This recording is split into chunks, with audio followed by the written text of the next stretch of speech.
Furthermore, it's mentioned in Sahih Bukhari, volume number 3, in the book of fasting, hadith number 1894. Our Prophet said, fasting is a shield.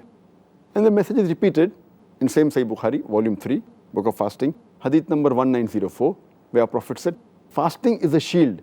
It will protect you from the hellfire and prevent you from sins.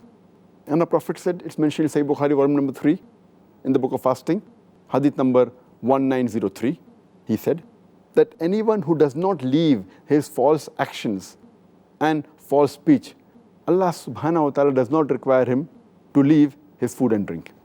Here, in this hadith, the major activities which are associated are mentioned in this hadith. It comes in two categories, false speech and false action. False speech, as we discussed earlier, includes backbiting, slandering, lying, verbal abuse, vulgar speech, gossiping, rumor mongering.